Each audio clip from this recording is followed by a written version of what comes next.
Hello दोस्तों, स्वागत है आपका। करेक्ट ट्रांसलेशन इनटू इंग्लिश के सीरीज को आगे बढ़ाते हुए आज की वीडियो के लिए मैं लेके आया हूँ प्रेरणार्थक क्रिया अर्थात कॉजेटिव वर्ब का उपयोग। आज वाली वीडियो में हम सिर्फ 3 कॉजेटिव वर्ब पढ़ेंगे, मेक, फोर्स और रिक्वायर। कॉजेटिव वर्ब क्या होता है उसको जरा समझ ले। नाम ही है कॉजेटिव वर्ब या प्रेरणार्थक क्रिया। इस क्रिया से ये पता चलता है कि इसमें सब्जेक्ट किसी काम को किसी दूसरे के जरिए करवा रहा है, अर्थात इसमें सब्जेक्ट अर्थात कर्ता डायरेक्टली कार्य को करने में इन्वॉल्व नहीं है, कार्य को कोई और कर रहा है, अर्थात कर्ता किसी से करवा रहा है, इसलिए नाम है इसका कॉजेटिव वर्ब या प्रेरणार्थक क्रिया। वैसे ये सीरीज होंगे, कुछ वीडियोस इसमें होंगे। आज जो हम इस वीडियो में जो पढ़ेंगे, हम 3 तरह के प्रेरणार्थक क्रिया पढ़ेंगे, अर्थात इन क्रिया का उपयोग किसी से कार्य को करवाने के लिए कैसे किया जा सकता है या किया जाता है, इस बारे में हम चर्चा करेंगे। कहने के लिए तो ये 3 प्रेरणार्थक क्रिया है, लेकिन सेंस अर्थात मीनिंग तीनों का एक ही है, इसीलिए इस वीडियो में तीनों को लिया। वो 3 प्रेरणार्थक क्रिया क्या है? एक तो मेक, दूसरा फोर्स एंड रिक्वायर। अब इसको फोर्स ऑब्लिक रिक्वायर में लिखा और इसको मेक को अलग लिखा। इसके पीछे एक रीजन है, हम आगे जाकर देखेंगे। दोनों के यूज में थोड़ा सा फर्क है, इसीलिए इस दोनों का यूज सेम है इसीलिए एक साथ लिखा, इसका यूज अलग है इसलिए अलग से लिखा। लेकिन हम इसमें 3 प्रेरणार्थक क्रिया के बारे में पढ़ेंगे। तो क्लियर हो गई? प्रेरणार्थक क्रिया मतलब सब्जेक्ट खुद उस कार्य को नहीं कर रहा होगा बल्कि किसी से करवा रहा होगा। पॉजिटिव वर्ब तब हम यूज करते हैं जब हमको ये बताना होता है कि इसमें कर्ता डायरेक्टली उस कार्य को नहीं कर रहा बल्कि किसी से करवा रहा। ऐसा जब सेंस होगा तो हमको पॉजिटिव वर्ब का उपयोग करना पड़ेगा। ये सिर्फ वर्ब है, राइट? हमने इससे पहले टेंस और वॉइस को कवर किया, तो कोशिश करेंगे कि आप उनको पढ़ लें, समझ लें, फिर उसके बाद इस वीडियो को देखें। या पहले से आता है तो ये वीडियो फिर समझ में आएगा ही। अगर पहले से टेंस या वॉइस क्लियर नहीं है तो फिर ये वीडियो उतना समझ में नहीं आएगा। तो बेहतर है कि आप टेंस और वॉइस वाले वीडियो में जाके आप क्लियर कर लें। तो देखिए क्या है, जैसे पहले से बताया कि इसमें इस पॉजिटिव वर्ब का उपयोग किसी से कार्य करवाने के लिए किया जाता है। तो इसका अपना एक स्पेशल स्ट्रक्चर है। किसी भी टेंस में आप इस प्रेरणार्थक क्रिया का उपयोग कर सकते हैं, इसीलिए इसमें टेंस या वॉइस पे ज्यादा फोकस नहीं किया गया। हाँ, ये जरूर इस वीडियो में हम चर्चा करेंगे कि अगर पैसिव फॉर्म में लिखना होगा तो इन वर्ब को कैसे करेंगे, इसकी चर्चा जरूर है। पर टेंस या वॉइस से रिलेटेड इसमें मतलब ये मान के चल रहे हैं कि टेंस और वॉइस आपको ऑलरेडी आता है, तो इसीलिए हमने जैसे भी रैंडमली सेंटेंस ले लिया। पर्पस यही है ना कि प्रेरणार्थक क्रिया का कैसे उपयोग करें, तो उसी को ध्यान रखते हुए रैंडमली सेंटेंस लिया। बाकी प्रेरणार्थक क्रिया कैसे यूज हो सकता है उसके लिए कुछ एग्जांपल्स लिए। एग्जांपल्स क्लियर हो गए तो आप अपने आप कहीं भी यूज कर सकते हैं, बस क्लियर होने की जरूरत है। तो हम उस हिसाब से कुछ एग्जांपल्स लेके आए हैं, हम उसको देखते हैं। तो ये जो मेक वर्ड है, जहां कहीं भी आप प्रेरणार्थक क्रिया यूज करें, मतलब मेक का यूज करें, तो स्ट्रक्चर कुछ ऐसा होगा। मतलब इसके आगे कुछ हो सकता है और इसके बाद भी कुछ हो सकता है, लेकिन पहले मेक, जहां कहीं भी आप मेक का उपयोग करेंगे तो मेक के बाद ऑब्जेक्ट आएगा। मतलब जिस पे क्रिया का इंफ्लुएंस हो रहा है वो ऑब्जेक्ट मेक के बाद आएगा, और उसके बाद वर्ब का पहला फॉर्म आएगा बट विदाउट टू। इसको कहते हैं वर्ब विदाउट इंफिनिटिव टू। लेकिन मैं बात को क्लियर रखने के लिए ज्यादा क्लमजी ना हो जाए, क्योंकि टेक्निकलिटीज जितनी जुड़ेगी उतनी आपको असुविधा आएगी, इसीलिए मैंने यहाँ पे लिखा V1 विदाउट टू। जब मैं कहता हूँ V1 तो वर्ब का पहला फॉर्म, तो यहाँ पे वर्ब का पहला फॉर्म, बट इसमें ब्रैकेट में लिखा विदाउट टू, मतलब इस वर्ब से पहले टू नहीं लगेगा, ये ध्यान देना है। लेकिन जब आप फोर्स और रिक्वायर वर्ब को बतौर पॉजिटिव वर्ब यूज करेंगे, तब आप फोर्स और रिक्वायर के बाद ऑब्जेक्ट लिखेंगे, मतलब फोर्स का इन्फ्लुएंस जिस पे हो रहा है या रिक्वायर का इन्फ्लुएंस जिस पे हो रहा है, जिस पे प्रभाव कर रहा है, वो ऑब्जेक्ट होगा। तो फोर्स और रिक्वायर के बाद ऑब्जेक्ट लिखेंगे और उसके बाद टू लिखेंगे, फिर जो वर्ब का पहला फॉर्म लिखेंगे। अब गौर करेंगे, यहाँ पे लिखा V1 विदाउट टू और यहाँ पर लिखा V1 के पहले टू, मतलब यहाँ पर V1 मतलब वर्ब टू के साथ आया है। अब यहाँ पे समझने की बात ये है, ये जो मेक, फोर्स और रिक्वायर है, ये वास्तव में मेन वर्ब है और ये जो वर्ब है ना, ये बेसिकली एक्टिविटी को बताता है। मतलब मेन वर्ब के साथ कोई एक्टिविटी होगा, बस इतना ही बताएगा। तो इसीलिए आपको ये ध्यान देना है कि जब कभी भी आप एक्टिव बनाएंगे, एक्टिव वॉइस बनाएंगे या पैसिव वॉइस बनाएंगे, तो चेंजेस किसका होगा, मेक या फोर्स या रिक्वायर का, क्योंकि ये मेन वर्ब है, ये मेन पॉजिटिव वर्ब है, राइट। ये जो वर्ब है ना V1 या ये जो लिखा V1, ये बेसिकली एक्टिविटी बताता है। मतलब उस सेंटेंस में कौन सा एक्टिविटी हो रहा है उसको नेम करने के लिए ये वर्ब है। लेकिन बाकी जो एक्टिव और पैसिव में जो चेंजेस किए जाते हैं वर्ब का, वो वर्ब का रोल यहाँ पर मेक, फोर्स और रिक्वायर का है। यहाँ पर आप ध्यान देंगे, इसी को यहाँ पे नोट में लिखा कि यहाँ मेक, फोर्स और रिक्वायर ही मेन वर्ब है। वर्ब अर्थात V1 केवल एक क्रिया या एक्टिविटी मात्र है। एक्टिव या पैसिव फॉर्म के लिए मेक, फोर्स और रिक्वायर के साथ ही चेंज करें। ये बात आपको समझ में आ जानी चाहिए। एग्जांपल के साथ समझते हैं। जैसे देखिए, हमारे पास सेंटेंस है, मैंने उसे हंसाया। अब जरा सोचते हैं, ये क्या पॉजिटिव वर्ब है? मैंने उसे हंसाया, अर्थात मैंने, मतलब यहां जो सब्जेक्ट है, सब्जेक्ट हंसने का काम नहीं कर रहा। कौन करेंगे? कार्य हो रहा है, बट कौन कार्य कर रहा है? मैंने उसे हंसाया, उसे हंसाया गया, बट मैंने नहीं हंसाया, मतलब किसी के जरिए हंसाया। पॉजिटिव वर्ब है ना, तो यही इसका मतलब होगा। मैंने उसे नहीं हंसाया, मतलब सब्जेक्ट हंसाने का काम नहीं कर रहा, उसको किसी दूसरे के जरिए, मतलब सब्जेक्ट किसी दूसरे के जरिए उसे हंसाता है। मतलब उसे, मतलब यहां पर ऑब्जेक्ट है, इस ऑब्जेक्ट को सब्जेक्ट किसी दूसरे के जरिए हंसाता है। यहां पर ये सेंटेंस है, इसीलिए पॉजिटिव वर्ब यहां पर यूज होगा। तो पॉजिटिव वर्ब अगर हम मेक यूज करते हैं तो क्या हो जाएगा? मैंने उसे हंसाया। वर्ब यहां पर क्या हो जाएगा? मेन वर्ब के तौर पे मेक। तो क्या हो जाएगा? I made him laugh. अब यहां पे गौर करेंगे, यहां पे क्या वर्ड था? मेक के बाद ऑब्जेक्ट, उसके बाद V1 विदाउट टू। तो यहां पे क्या लग गया? I made. Past, simple past का स्ट्रक्चर लग गया, ये सिंपल पास्ट टेंस है। तो सब्जेक्ट वर्ब का सेकंड फॉर्म, तो मेक का दूसरा फॉर्म मेड हो गया। तो सब्जेक्ट मतलब आई मेड, किसे? उसे ना, यहाँ पे जो ऑब्जेक्ट है किसको हंसाया गया? उसे। तो हिम लाफ। लाफ से पहले टू नहीं लगा, ध्यान देंगे, है ना, वर्ब विदाउट टू। तो यहां पर लाफ से पहले टू नहीं लगा, आई मेड हिम लाफ। जब आप फोर्स या रिक्वायर वर्ड यूज करते हैं तो आप ये जो वर्ब है ना V1 के साथ आप टू लगाएंगे ही, ये रूल है। अब बोलेंगे फोर्स और रिक्वायर क्या पॉजिटिव वर्ड है ना? फोर्स का मतलब क्या? किसी से जबरदस्ती काम कराना, कुछ इस तरह का शब्द होगा तो क्या यूज करेंगे? फोर्स। या रिक्वायर का भी मतलब ये होता है कि उससे कराया जाना है, जबरदस्ती कराया जाना है, इसीलिए फोर्स के साथ ऑब्लिक लगाया। मतलब जैसे कहते हैं ना, इसकी रिक्वायरमेंट है, मतलब वो ऐसा कराना ही पड़ेगा तभी जाके कोई काम होगा। मतलब अनजाने तौर पे, मतलब इनडायरेक्टली उससे करवाया जा रहा है या करने के लिए प्रेरणा दिया जा रहा है। मतलब कुछ ऐसे कंडीशंस रख दिया जाएगा, उस कंडीशंस को मीट करने के लिए उसे करना ही पड़ेगा। तो ऐसे सिचुएशन में आप कौन सा वर्ड यूज करेंगे? रिक्वायर या फोर्स।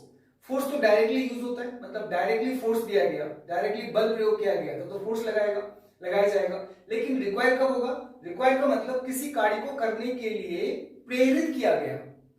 इनडायरेक्टली, मतलब इनडायरेक्टली कंडीशंस डाल दिए गए, ऐसा होगा तो ही वो काम होगा, तो लोग उसको करेंगे, क्योंकि उस कार्य को अटेन करना है, तो उसे इनडायरेक्टली यही कहा जा रहा है कि ऐसा करेंगे तो ही वो कंडीशंस मीट होगा, तो उसे लोग करेगा। तो ऐसे सिचुएशन में हम रिक्वायर वर्ड यूज करेंगे। आऊंगा एग्जांपल में, रिक्वायर से एक सेंटेंस लिया है, जैसे यहां पर है रिक्वायर।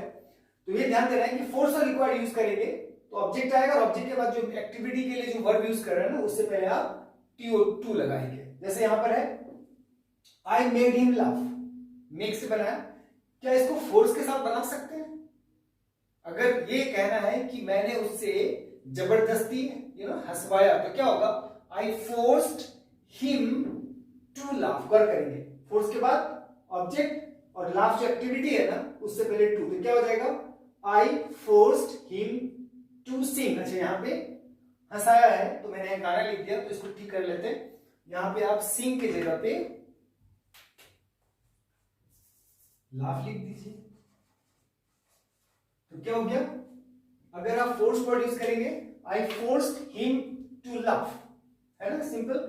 फोर्स के बाद ऑब्जेक्ट है, उसके बाद टू, ये वर्ब वन से पहले, ये ध्यान देना है। मेक अगर यूज करते हैं तो वर्ब से पहले टू नहीं लगेगा, एक्टिविटी वाला वर्ब से पहले टू नहीं लगेगा, और फोर्स लगाते या रिक्वायर लगाते तो एक्टिविटी वाला वर्ब से पहले टू लगेगा। जैसे मैं उसे गाना नहीं गा सकता हूं। अब जरा सेंटेंस में आपको देखने में अजीब लगेगा, पर ध्यान दीजिए, मैं उसे गाना नहीं गा सकता हूं, कहने का यही भाव है कि मैं उससे जबरदस्ती गाना नहीं गा सकता, नहीं, तभी पॉजिटिव वर्ब होगा। तो क्या होगा इसका, I can not make her sing. यहां पे देखेंगे मेक हर सिंग, सिंग से पहले टू नहीं लगेगा। लेकिन अगर यहां पर फोर्स वर्ड यूज करें तो क्या हो जाएगा, I can not force her to sing, मतलब फोर्स के बाद एक्टिविटी से पहले टू, तो I can not force her to sing, और इस केस में I can not make her Singh.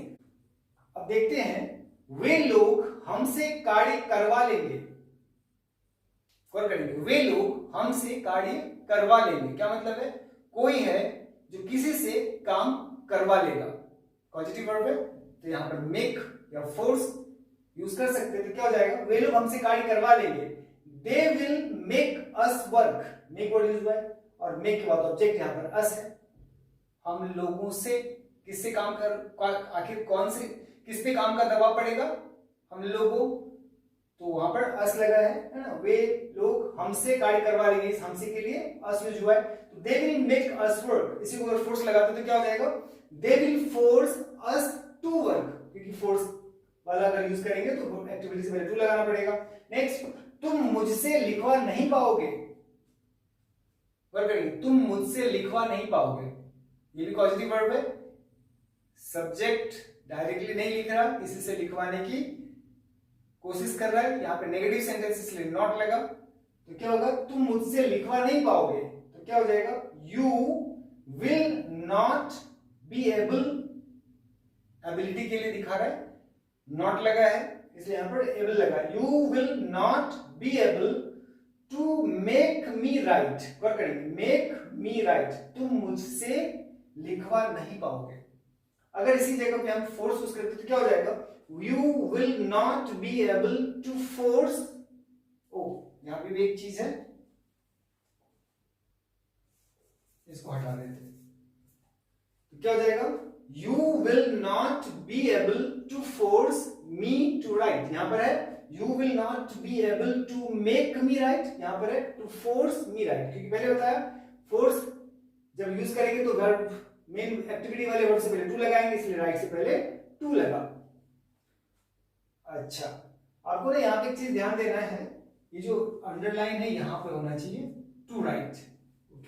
Next है, यह स्कूल छात्रों से यूनिफॉर्म पहनवाती है, ऑब्वियसली हर स्कूल में स्टूडेंट यूनिफॉर्म पहनते, बट यहाँ पर एक एक कंडीशंस डालने के लिए इसको यूज किया, इसको दूसरे तरह से नहीं लेना है, एग्जाम्पल है, सिर्फ समझाना है।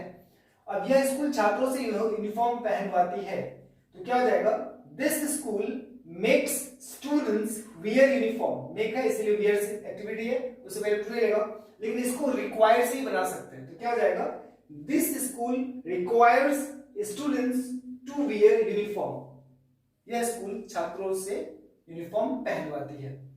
अब जरा गौर करेंगे, ये सारे सेंटेंस एक्टिव वॉइस था, सब्जेक्ट की प्रधानता थी, नहीं, अगर सेंटेंस में ऑब्जेक्ट की प्रधानता रखनी है, मतलब ये दिखाना है जो ऑब्जेक्ट है उसका इंपॉर्टेंस दिखाना है, और मेन वर्ब मतलब मेक या फोर्स या रिक्वायर्ड से पहले लिखना पड़ेगा। वॉइस में इस बारे में चर्चा हम लोग कर चुके हैं कि मेन वर्ब से पहले जब ऑब्जेक्ट को लिखते हैं तो ऑब्जेक्ट की प्रधानता हो जाती है, सब्जेक्ट को लिखते तो सब्जेक्ट की प्रधानता होती है, सब्जेक्ट की प्रधानता दिखानी है तो उसे हम एक्टिव वॉइस में लिखते हैं, अगर हमको ऑब्जेक्ट की प्रधानता दिखानी है तो हम पैसिव फॉर्म में लिखते हैं।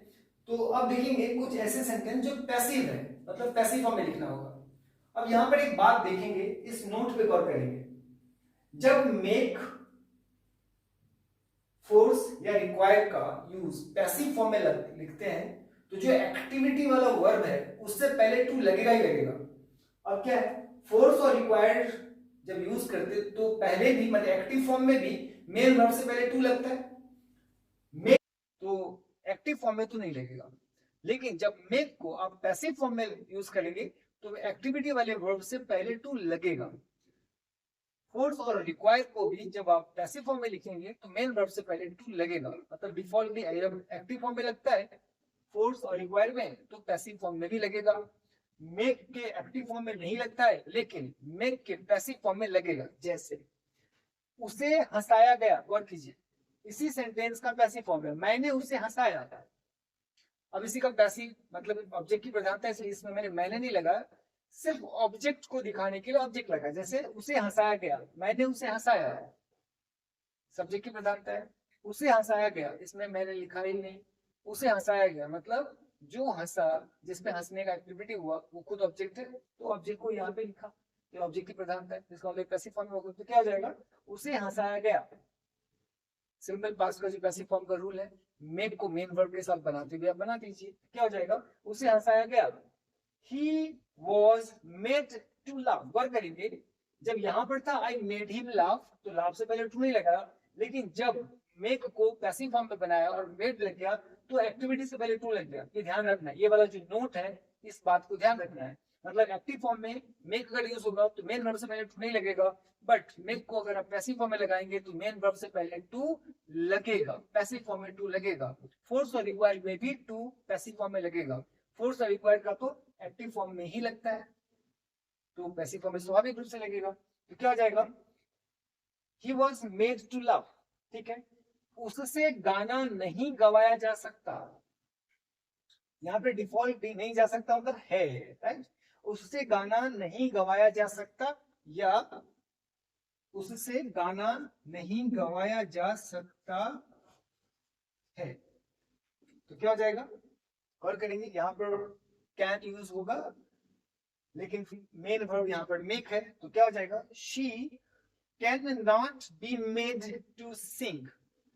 कैन वाले वर्ड को जब पैसिव फॉर्म में बनाते हैं तो कैन के बाद बी लगता है और मेन वर्ब को थर्ड फॉर्म में लगाते हैं। पैसिव फॉर्म का जो रूल है उसमें आपको डिटेल मिलेगा, उसमें आप देख लीजिए।